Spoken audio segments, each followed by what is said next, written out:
Cuando los profesores del colegio nos hablaban de la universidad, en general a mí y a mis compañeras se nos hacía un término muy complejo, decíamos la universidad, se nos hacía algo muy lejano. En ese momento, pues nosotros pensábamos mucho en la historia, que era una historia común también, ¿no? Venir de un territorio campesino, habitar un lugar en el que pues era un barrio de invasión, digamos que con unas condiciones bien complejas. Sin embargo, en el proceso creo que fue una opción muy buena poder proyectar pues nuestra vida también hacia la universidad. Cuando entré a la licenciatura en Artes Visuales, algo que realmente me movía mucho era el tema de trabajar lo plástico, de conocer otros lenguajes del arte. En ese proceso empecé a hacer un proceso de exploración desde la fotografía, la pintura, el dibujo. Sin embargo, algo que no proyectaba era pues el enfoque social que esto vendría a tener al conocer la pedagogía. En la pedagogía pasa algo muy bello y es que se empieza a unir esa memoria individual como familiar y se empieza a proyectar también en lo colectivo. Claro que tiene que ver mucho con el encuentro sensible de crear, ¿no? De empezar a trabajar desde ese lugar también íntimo y ahí se empieza a relacionar todo, ¿no? El pensar también pues esa historia de vida que tiene unas raíces familiares en el campo, unos arraigos ancestrales, unos orígenes, ¿no? Unos territorios también que siguen presentes en nuestra historia. Ese proceso fue un proceso muy bello a lo largo de la carrera. El encontrarme con la pedagogía fue algo que movió mucho pues ese propósito que finalmente yo tendría y que se venía a proyectar en el futuro a trabajar en mi propia comunidad. Digamos que este vínculo me permitió crear finalmente un proceso, un trabajo de grado en el que intentara vincular todas estas áreas o todas estas dimensiones de mi vida que atravesaron este proceso, ¿no? Que me llevaron también a esa transformación, hacia una dignificación también, hacia una resignificación de todas esas vivencias que transcurrieron en la infancia y también en la memoria familiar.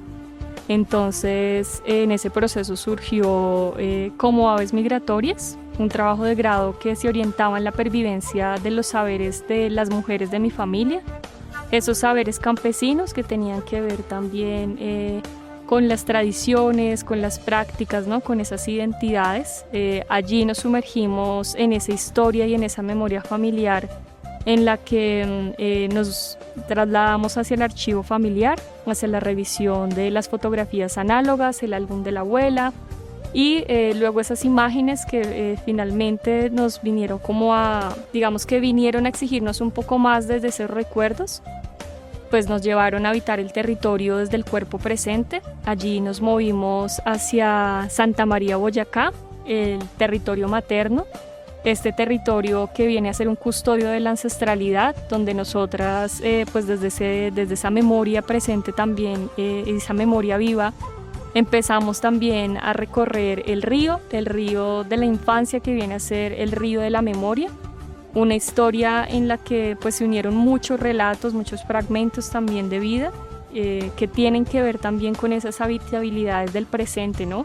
Con cómo llegar a esta localidad nos puso también en la función del servicio a la comunidad, de que mi mamá como mujer campesina ejerciera un liderazgo, de crear una huerta comunitaria, de crear inclusive un fogón de leña, ¿sí? De llevar a unas manifestaciones también de ese devenir campesino. En ese proceso del trabajo de grado hicimos una serie de co-creaciones, creamos una serie de piezas cerámicas como esta mujer colibrí, una serie de ollas que tienen que ver también con las tradiciones de la familia, con el uso de la ruda, como esta olla que vemos acá, con toda esa tradición gastronómica, con todas esas memorias. Creo que este proceso fue un proceso muy, muy dignificante para nosotras, porque tuvimos la posibilidad de llevar también esas memorias hacia un espacio que finalmente nos había sido negado históricamente como mujeres, hacia el espacio de la universidad, de la academia, un lugar en el que también llegamos con ese manifiesto y esa defensa de que el territorio migra dentro de nosotras, el río migra dentro de mí, la montaña migra dentro de mí, y ese es digamos, es una consigna que también habita las memorias de muchos habitantes de Bogotá, de esta localidad, de muchos territorios. Este encuentro en el hacer también del oficio, de moler, de recordar también todas esas prácticas que se siguen perviviendo en el presente, nos llevaba a encontrarnos con esa historia común, con esa historia colectiva también. Y pues también hacia entender esas otras formas de entender el conocimiento, esas otras formas en las que también se produce y en las que también se debe continuar perviviendo.